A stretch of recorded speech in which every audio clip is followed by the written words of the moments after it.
e da sindaco di Codogno. Quindi mi sono portato alle spalle tutte le cose che non ero riuscito a fare quando ero sindaco e che dovevano essere portate a termine. Allora,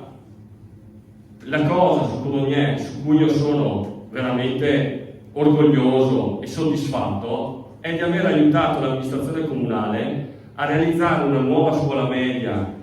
da 6 milioni di euro, quasi 5 milioni di euro di contributo, poi c'è anche il GSE, insomma una quantità di denaro enorme che è arrivato attraverso un bando regionale e attraverso una serie di difficoltà che non vi racconto perché i tempi erano stretti, perché il bando per l'appalto l'abbiamo fatto in agosto, cioè c'è stata veramente una situazione molto molto difficile, però con la determinazione e col fatto di riuscire ad ogni problema a trovare una soluzione, oggi a settembre l'amministrazione comunale potrà tagliare il nastro di una scuola nuova. Guardate che una scuola si fa ogni 2 o 3 generazioni in un paese come il nostro.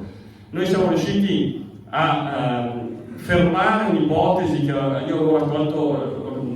preso dei contributi per una riqualificazione, una ristrutturazione, ma poi i soldi con il Covid hanno aumentato i prezzi dell'energia, è aumentato tutto, era difficile fare un lavoro ristrutturando il vecchio. Siamo riusciti a costruirne una di nuova e questo secondo me è un grande risultato realizzato senza disturbare gli alunni, perché se avessimo lavorato sulla scuola vecchia avremmo dovuto trovare i container dove mettere gli alunni. La scuola vecchia aveva anche problemi sismici, quindi probabilmente rimanevano nei container finché non veniva fatta la scuola nuova ed era veramente un disastro per la nostra comunità. Siamo riusciti a schivare tutti questi problemi e arrivare all'obiettivo. Oggi dovete essere orgogliosi del risultato che abbiamo fatto perché ne va di tutti i nostri figli, nipoti, e quando si costruisce una scuola è il più bel investimento che un amministratore possa fare.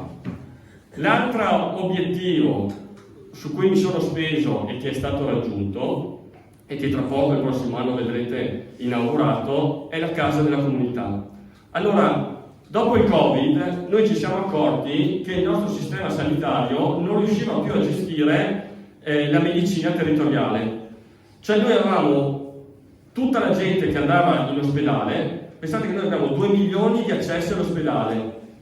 il 50% di questi 2 milioni di persone che vanno in ospedale